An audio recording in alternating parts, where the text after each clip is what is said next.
Good morning, Trimet board members. My name is Sam, and I work at OPAL and I'm a student at Portland State.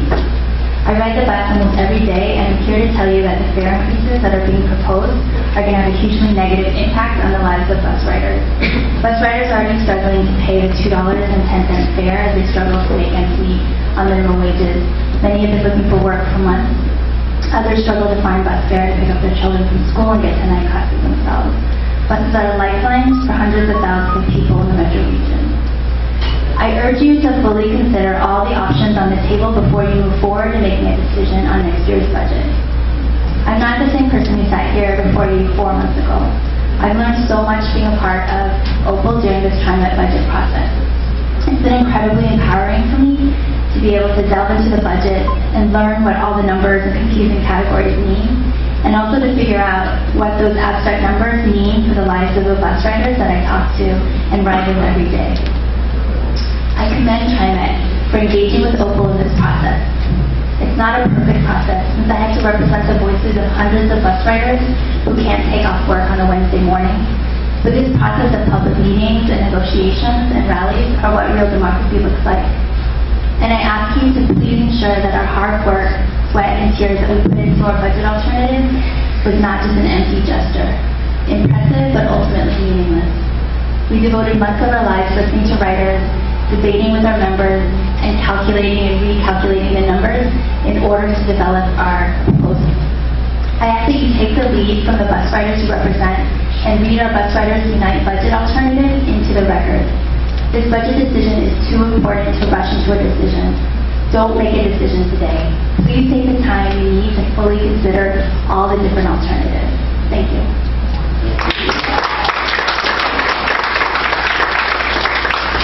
Heidi, is that you? Good morning. My name is Heidi Ginnan. I'm the Transportation Policy Coordinator with Upstream Public Health. Upstream Public Health is a public health policy organization that works to create the social and environmental conditions where all Oregonians can thrive. And we prioritize transportation policy because it significantly impacts the health, safety, and livelihoods of all Oregonians, and particularly those with the fewest options.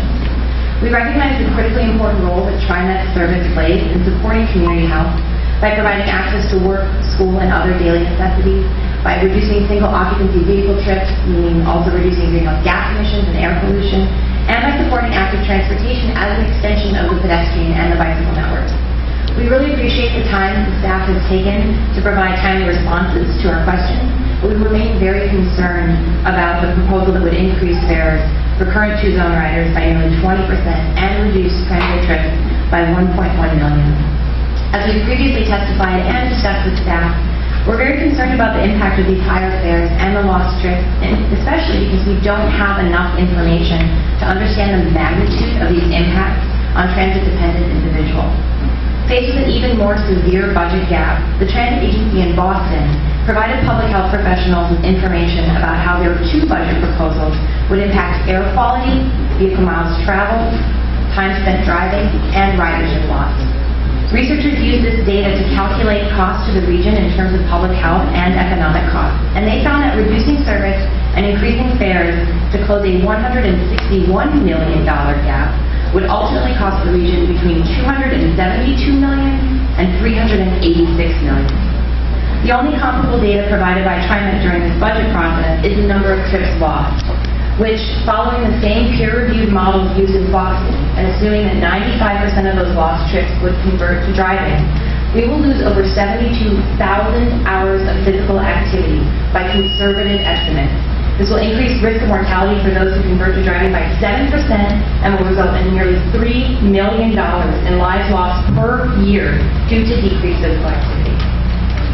We don't know how these increased fares and lost trips will be broken down, but we can expect that plenty of the burden will fall on transit-dependent communities by severely limiting their transportation options or increasing the amount of budget household budget that has to be spent on transportation. We ask the Trimet Board, in recognition of the dramatic impacts of this fare increase, to work with staff to continue to study the budget alternatives that would place less of a burden on the communities with the fewest options. Thank you.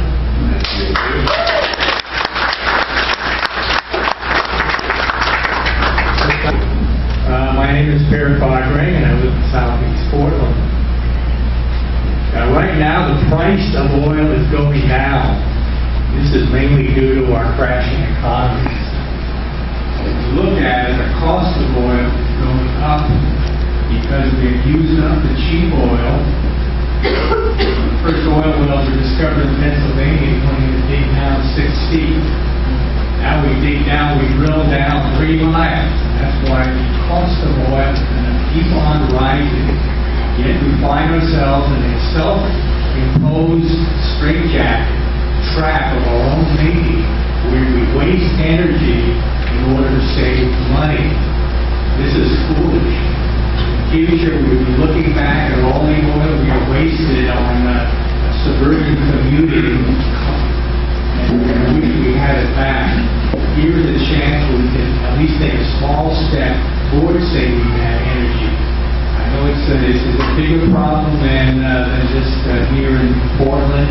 It's a global problem. We have to start thinking for the future. As far as debt goes, we just add that if we had a state bank, we would pay that interest to ourselves and not the Wall Street banks.